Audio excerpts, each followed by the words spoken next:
are here today with a bonus episode. So my name's Sarah and... Hi, I'm Rose. And yes, we are the founders of The Gut Kitchen, and you would have noticed that our first episode has come out and we spoke a lot about celiac disease in that episode. So we had a chat and we decided we wanted to film a supplementary or a bonus episode to kind of expand on non-celiac gluten sensitivity, or also known as gluten intolerance as well. Because obviously, a lot of people are finding that wheat or bread seems to bother them a bit. That's something we hear quite commonly. People tend to get a lot of bloating, headaches, feel sluggish after eating bread, things like that. Yeah, discomfort. Yeah. Some people get rashes or headaches. Yes. They just feel very unwell. Yeah. So we wanted to just touch on why that is. There's a few theories around, but one particularly interesting theory is that some research has come out to show that gluten actually increases the production of a protein, zonulin, in the gut. And zonulin has been shown to actually damage the lining of the intestinal wall, the barrier that separates the gut from the rest of the body. Yeah. And when that happens, the zonulin actually can cause the cells of the intestinal wall to move further apart, and this creates gaps. And with these gaps, bacteria and other food particles can actually leak out into the bloodstream. Yeah.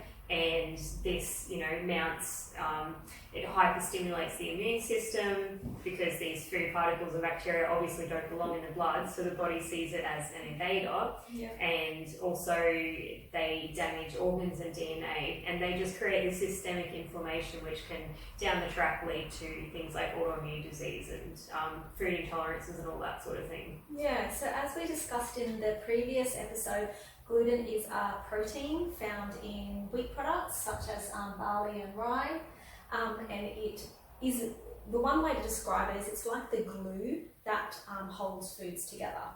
So gluten is something we see that a lot of people are intolerant to, and there is a lot of fear over removing it from the diet, and especially a lot of our clients really panic about it and think, what am I going to eat? How's my life going to change, and how is my diet going to change? But we're here to chat to you about the most important thing about when you do have gluten intolerance, or it's been identified and you need to trial a elimination diet to actually identify if it's a trigger for you. Is that we want to focus on the foods that you can eat rather than the foods that you can't eat. So there are so many foods that you can eat that are naturally gluten-free. So for example, all our vegetables are gluten-free. All fruit and veg. Yep, all fruit and veg. So all these beautiful fruit here, all our veg, gluten-free. Plus all our proteins. So all our meats, all our seafood, our chicken, and our eggs. Yeah, any fresh protein. The only thing to watch would be, your marinated meats, and some sausages are also not gluten-free, so there would be the things to watch. But in terms of pure lean meats, it's fine. Yeah, correct. Also all our dairy products, they are also gluten-free. Also our oils, such as extra virgin olive oil, coconut oil as well, and all our nuts and seeds. So we've got heaps of different types of nuts and seeds here on the table, and they are also gluten-free. So a lot of the food that you have in a whole foods diet actually is gluten-free. Yeah, so it's actually, I think the fear comes around thinking, I'm not going to be able to eat this, I'm not going to be able to eat that. The focus is so much on what you can't eat, but actually there's so much you can eat, and it actually opens up your horizons a bit more because you start experimenting with new things, you find new recipes, new things to try out. So actually it can be a really good opportunity. Yeah. And also a good opportunity to include more vegetables in your diet as well. So just these, what we have here are just examples from our own pantry. So we didn't go out and buy anything at all. This is just stuff that I pulled out of my pantry, Sarah had in her pantry as well. And we just thought that we would show you the kinds of foods that we do eat that can easily, I guess, be substituted for foods that do contain gluten. So for example, your pastas, your wheat-based pastas, they can be substituted for example, this is a buckwheat and beets and spirals pasta, which is gluten-free. Yeah, one important thing to note, I think the confusion comes in around grains. Yeah. So there are gluten-containing grains and there's also gluten-free grains. So rice, buckwheat, millet, quinoa, teff, they're all gluten-free grains. Yeah. So there's actually still quite a big variety on a gluten-free diet, and that's what a lot of these products are made out of.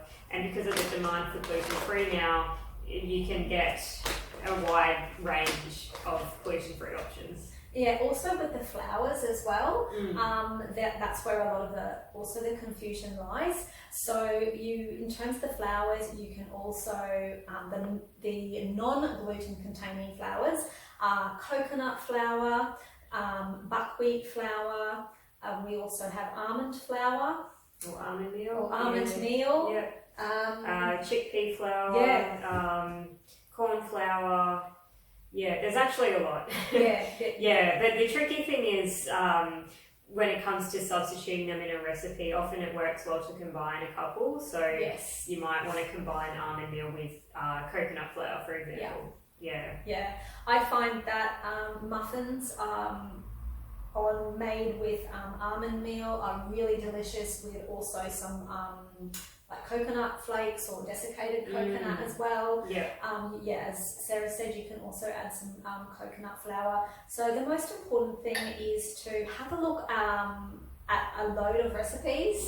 You know, there's so many options that you can have. Also for your you know, any meals at home, you know, you can have veggies, but you know, with a gluten-free pasta, you can also have, say for example, your chicken and veggies, but with your rice, you can have, you can also substitute products containing gluten for things like zucchini spirals or cauliflower rice. So the opportunities are absolutely endless. Oh, the other thing is the naturally gluten-free foods are also your legumes. Yes. Of course.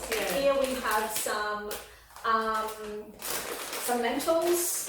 You know, also I think we did mention this, but we've got some quinoa as well. But don't forget all your beans. So you've got, you know, your chickpeas, your kidney beans, your cannelloni beans. What other? I said chickpeas. So you said black beans. Black beans, yeah. So you've got, you know, your lentils. You've got so many different types of legumes as well. And for example, if you did really, you know, if you were going out and you needed to bring something because there were like some snackies, here, these are delicious. These are brown rice These chips. are really good. Yeah, they're also gluten-free. Yeah. And they're made on rice flour, brown rice. So there's not really much in them. They've got some sea salt as well, but all up they've got maybe about 5 or 6 ingredients. So that's a really good option.